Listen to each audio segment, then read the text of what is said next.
Hi everyone, this is Nolan Lewis from Kryptos, and I'm here on VR Nocturna. Thanks for this interview opportunity. It's really an honor to this interview with you. Force of Danger has just been released. How have the reactions been until now? It's been really positive so far. We've been getting a lot of press coverage from. Actually, this time around, we've been getting a lot of press coverage from a lot of big magazines and big websites and stuff. Like Rock Hard in Germany and Rock Hard in Italy, even Sweden Rock and a couple of other big publications and stuff, which is really cool. I mean, it shows that the album's doing quite well, and people remember us from the last album as well. And most of the reviews that have been coming in have been extremely positive. Yeah, that's the thing with our music. It's always a hit or miss because of the style we play. Either you get it or you don't get it. So I'm quite happy that this time around more people seem to have understood what we're trying to do. Because we have a very throwback sound. It's a very nostalgic 80s kind of sound. So for a lot of people who are into maybe more modern forms of music, they won't really get it. But I'm glad to see that it's connecting with a lot of people who kind of miss that old 80s sound. And because of that, most of the reviews seem very favorable, and some of the reviews have been really, really excellent because they seem to really get where we are coming from and what our influences are and why we do this most importantly. Right, and I think I get it too. You see, it's Force of Danger. It's an amazing album in my opinion.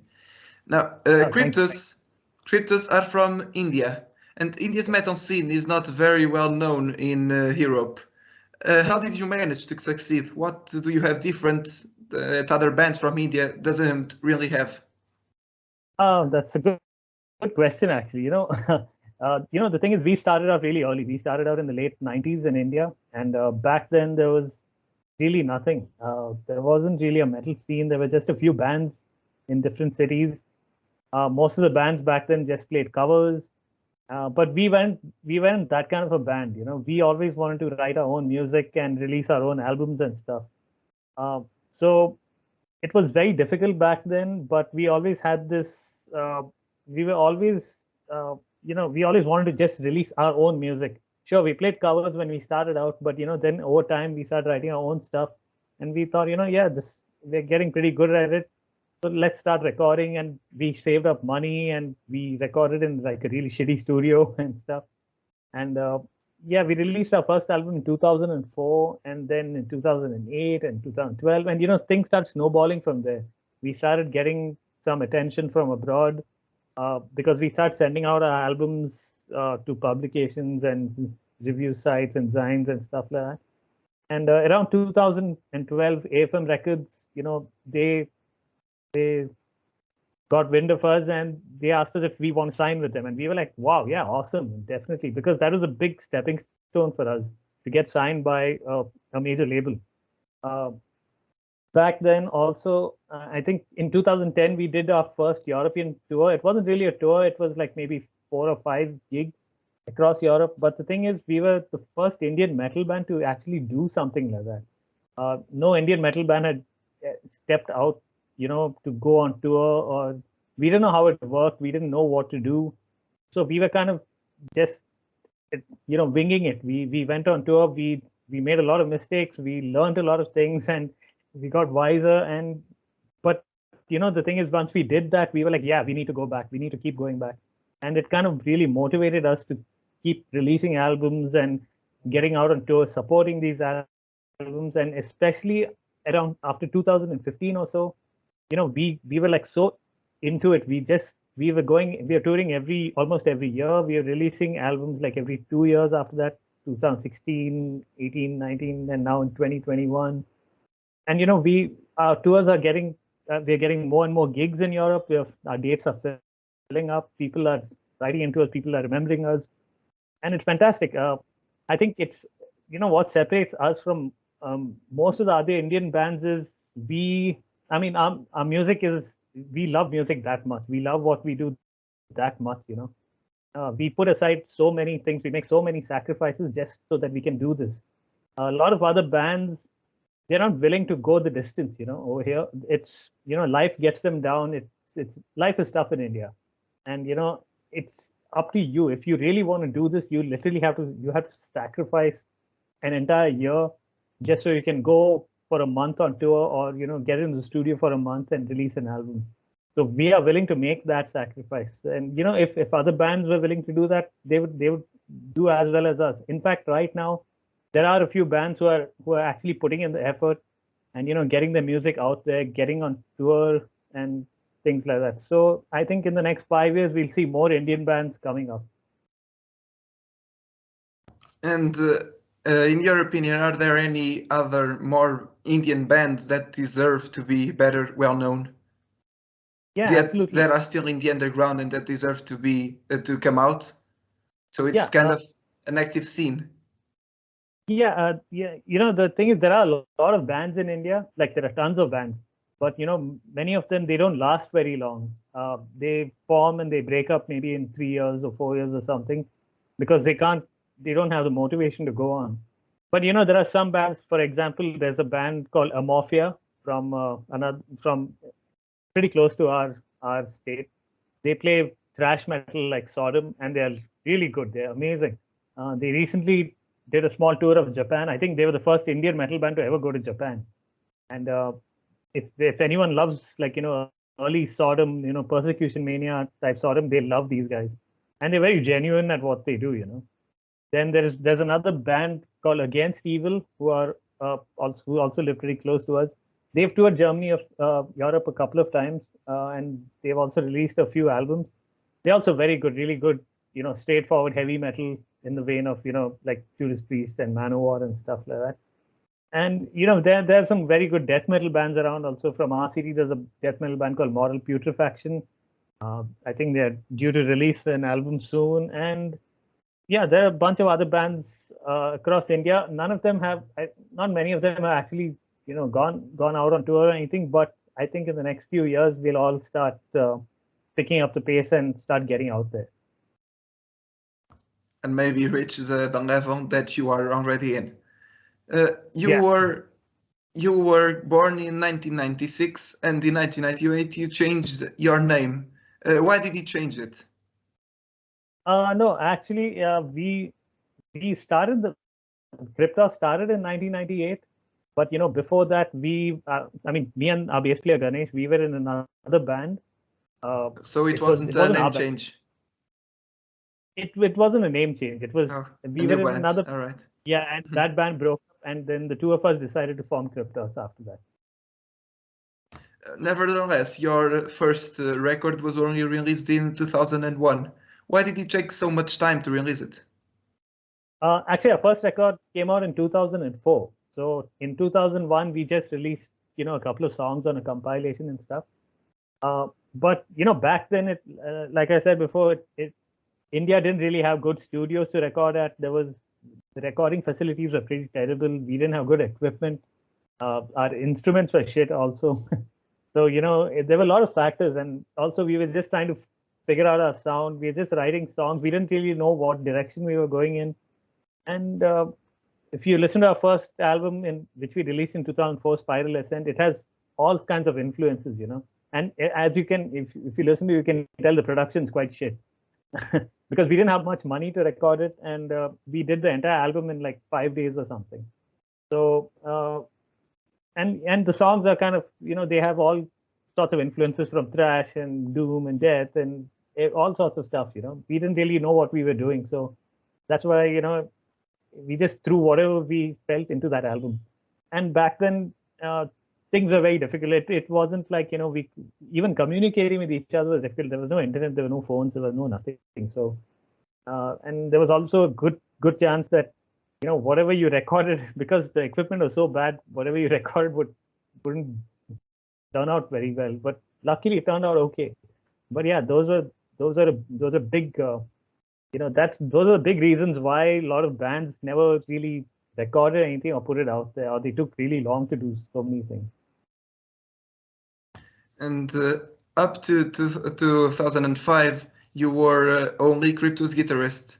From that year on, you started also being the singer. Why did you decide to assume the vocals too? Actually, initially Ganesh, our bass player, he used to sing and play bass, and we were just three guys. Like for the first 6 or 7 years, it was just three guys in the band. So I was the only guitar player, and he used to handle vocals. But then around 2006, he left the band, and we were looking for a singer, but we couldn't find anyone who fit what we were looking for. So I decided to just give it a shot, and I've I've been singing ever since then. And even after he came back to the band, in around 2013 or so, I was so used to singing by then that I just continued singing after that. So here I am. I keep singing now, even though I sound funny. And you, in this album, you make a very good job on the singing too. It's really the songs really fit your vocals, I think. Now, this album, in contrast with Afterburner, you have now a full-time drummer. Why did you decide to include him? Our previous drummer, Anthony, he moved to Canada. He had to, he got a job there and everything, so he moved there. And the new guy, Vijit, he's actually really younger. He's like much younger than all of us. He's just 24, and all of us are like pushing 40. So he's like the kid in the band. But the cool thing is he was playing for like a local death metal band called Regicide, and they weren't playing that many gigs. I think they played just a few gigs here and there. And a friend of ours recommended him to us, and we were like, yeah, cool. He's got a big beard. He's got long hair. He's in. So he joined the band, and he at 1 minute he's playing gigs in a garage to like 10 people, and next thing you know, we are taking him on tour to Europe, and he's playing at festivals with hundreds of people and clubs and stuff like that. So it was a big shock for him. And even when we recorded Force of Danger, it's the first time he actually recorded an entire album in a studio. So he was like really nervous about it. But I think he did a great job. The good thing is, because he's so much younger than all of us, he's extremely enthusiastic, and he tells all of us, like, we are a bunch of old farts, so like, we need to step it up. So that's always great. We have some young blood in the band. And did he have the chance to participate in the composition process to this album? Yeah, actually, yeah. The thing is, the music is already written. Me and Rohit, the lead guitarist, we write all the music. So we just put it all together. We demo it ourselves and everything, and we give it to the other guys, and we tell them this is how it's to be played and stuff like that. And then they put their own spin on things. So even for Vijit, we told him the drums need to be this way and needs to be played this way. But of course, he can put his own inputs into the entire thing, and which he did do on the album. So most of it is actually very fixed in stone. We have like 80%, 85% of the songs. We have an idea of what the drums should sound like and everything, and we let the drummer decide the remaining 10 or 15% what he wants to do with the songs. So we give him that that freedom to express himself that way, but not too much, because if you let drummers express themselves too much, it'll become a mess. And as you said, your composition process is based on U2. Did you change it from Afterburner to Force of Danger? Did anything change the way you write your songs? Not really, because it's always the same. Me and Rohit, we sit and we write all the music. Then me and Ganesh, our bass player, we write all the lyrics. And that's just the way it's worked. It's worked that way since Burn Up the Night. And it seems to be the easiest and most successful way, I would say, for us to write our songs, because we just follow our strengths. We are like, Rohit, for example, is really good at writing riffs. My strengths are, more in arrangements and, structuring songs, and Ganesh's strengths are more in lyric writing. So we try and make sure that everyone's strengths are completely, spotlighted, and then it all comes together. And that's the best way to do it, because there are a lot of areas where we are pretty weak in, so we try not to, step on each other's toes that way. And it's worked for us really well. That's why, whenever we start writing, everything goes really smoothly. Once we get into that zone, everyone knows what they're supposed to do, and things just flow after that. And they are flowing pretty well, let me say. Now, are you in some other project right now besides Kryptos? No, I unfortunately have no. I would love to start a death metal band of my own, but unfortunately I have no time to do that. I have so much work and, the band and family commitments that I just have no time to do that.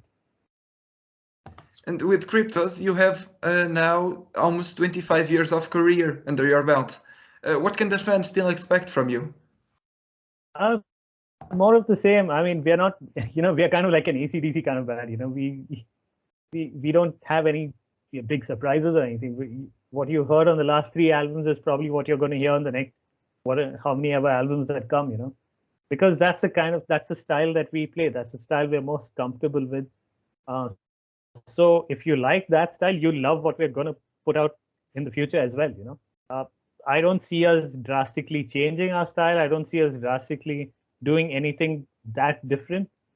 Maybe we might change the way we arrange songs a bit. Maybe a few subject matter, a few songs might change, but I don't think there'll be any major changes. One thing I would like us to be, and what I like about all the bands that we grew up with, is they were very consistent. If you take Iron Maiden, for example, the first 7 albums, they're so consistent. And they're so fantastic. Even Judas Priest in the 80s, 70s, and 80s, so consistent from album to album. Same with Scorpion, same with Accept. So, we want to mimic that kind of consistency. And of course, at the same time, if we can push the boundaries of what we are doing while still staying in the same space, that's fantastic. So, people can expect more of the same from us, but, we'll try and, of course, make it push the limit a bit, kind of like how, Priest did Screaming for Vengeance, then they pushed the limit a bit with Defenders of the Faith, and then they went to Painkillers, maybe we'll do something like that. I think you probably succeed because, as you said, if Iron Maiden had that consistency, you also have that consistency throughout your career, I think. Now, and that is the key to your success, too. And you have already shared the stage with giants like Iron Maiden, Testament, Creator, Exodus, and so many more.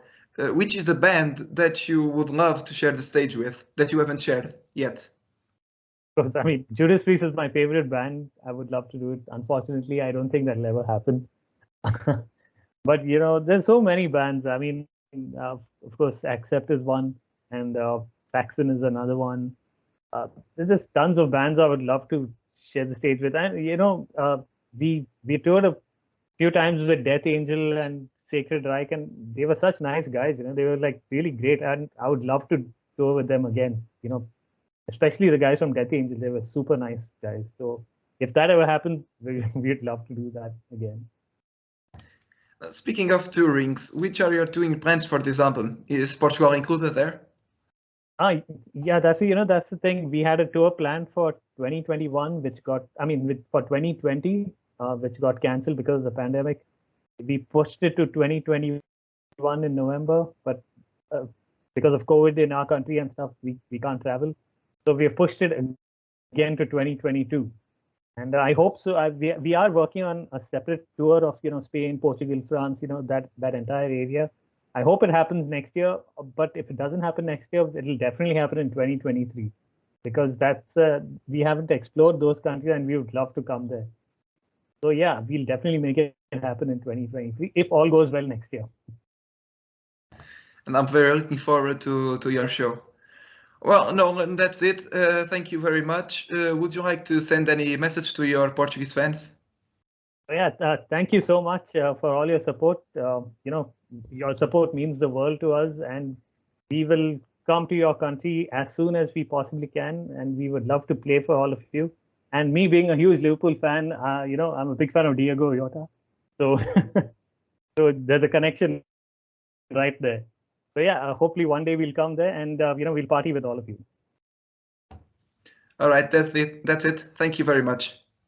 All right, thanks a lot, Daniel. It was a pleasure.